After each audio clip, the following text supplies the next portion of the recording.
am Mili Trivedi from LJ Institute of Engineering and Technology, and as we know that we are covering the dynamics of machinery theories as well as numericals. So this is our last topic of balancing chapter, and the name of the topic is balancing machines.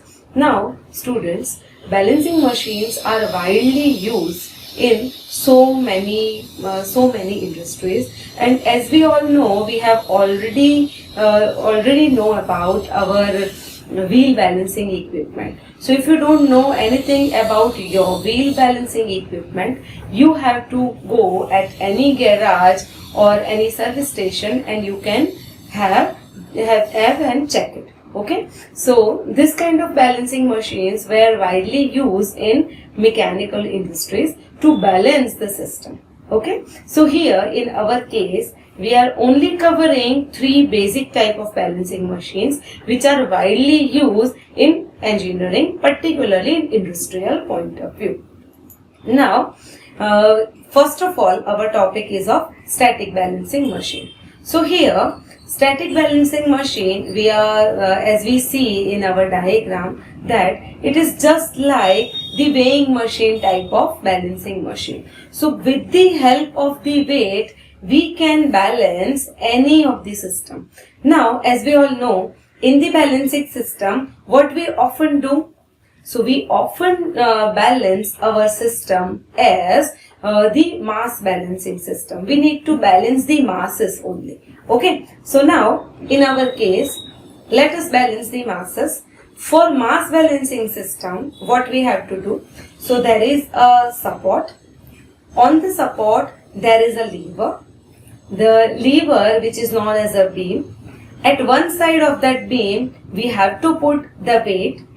Weight should be of exactly of the opposite side of weight. It means just like we need to balance the mass of a system. Okay, so whatever the weight at the right hand side, we have to put it at the left hand side. Okay, so here we are having the masses. So right hand side is equal to left hand side. Both the masses should be similar. Now as we all know, in our system, because we are making so many products with the with our casting system or any other system, with respect to any defect, the CG of that system will may deflected. And as we all know, if CG is deflected, the mass center is not exactly at the midpoint. Okay, it will be vary at right hand side or left hand side or slightly upward or downward. So that we have to put our mass on the other side of the weight. Okay, and then we will give us the slight rotation to our system. Now by giving the manual rotation to the system, by the deflection of its CG, the pointer will give us the exact value how much it is deflected towards right hand side, towards down side or towards left side.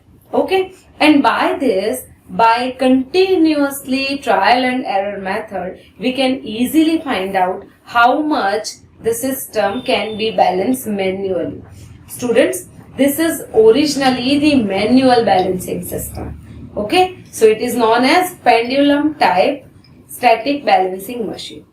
Okay, so if any object is having very thin thickness, so that we can balance that kind of object in this system. Clear? Now let us have next topic, which is cradle type balancing machine. So here in the cradle type balancing machine, as you see, the motor and the rotating part both are mounted on a cradle. Okay, hence the name is cradle type balancing machine. Now this cradle is mounted on a foundation. Now between the cradle and the foundation, we are having two pivots as well as two springs. So as you see in the diagram, from the front view, you only you can see single spring, but originally the single spring at the front side, and because of the width of a cradle, front side is a spring as well as back side there is also a spring.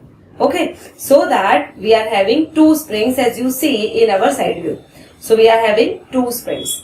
Okay, now and also two pivots for the balance of the system. Now with respect to the motor, we need to rotate the part. In this case, we can have some major parts like flywheel, and turbine, which are using in day-to-day life. We can balance that kind of part also. Now, in this case, it is also the cradle type balancing machine, so that it is not exactly the static balancing machine, but it will oscillate slightly. Hence, we can say it is just like the static balancing machine. We only need to balance the forces, not the couples. Clear? Now, if rotating mass will rotate at certain speed, the effect of that rotating mass will be on the shaft. Okay, and with respect to that shaft which is attached at the cradle will sway, and by that effect we can find out how much value we need to balance. Okay, so this is the simplest type of cradle type balance machine. This will used as a wheel balancing machine. Now, what do we do in a wheel balancing machine? We have to put some milligram weight, or we need to reduce it. As you see in so many wheels, if balancing takes place, then we have some minor masses on that system, so that we can balance it in mg, milligram masses. Okay, now this is our cradle type balancing machine, which is used in day-to-day life for the industrial point of view. Now let us have the dynamic balancing machine. Now this machine is also known as pivoted cradle type machine. Now why this name is like so, we will see and discuss in our session. Now let us have, there is a giant mass like giant flywheel or giant compressor or giant shaft. Okay, so if we are having giant turbines, we can use the giant machines, the balancing of the giant machine in the dynamic balancing machine. Now why we are using giant machineries and the balancing of giant machineries on dynamic balance? Because if the machine is giant, it is having the larger width, and having the larger width will give us some amount of different planes value. It means if mass is variable, we are getting the different values of imbalance masses at different planes. Hence, we have to study at different planes, so that we have to consider the dynamic balancing machine. Now, as the name suggests, we can understand that because it is the dynamic balancing machine, it will balance the forces as well as the couples which are generated with respect to the system. So, let us have, first of all, we need to put the whole mass on the cradle, and that cradle is having the support. Okay, and there is a rolling shaft. So the shaft is rigidly mounted on our rotating object. Our rotating object is rigidly mounted on the shaft. Shaft is having some sort of balancing or some sort of support only towards the cradle. Now this cradle is having two amplitudes. One is the left hand side amplitude, and another one is the right hand side amplitude. Okay. Now this amplitude, what is the working of this amplitude? Now let us understand. Left and right side amplitudes are mounted on spring as well as damper. Okay. Now by the motor with the universal coupling, the shaft is rotated. When the shaft is rotating, with the help of that shaft movement, the whole big part will also move. Now, they are trying to rise the speed of the shaft. By rising the speed, what will happen?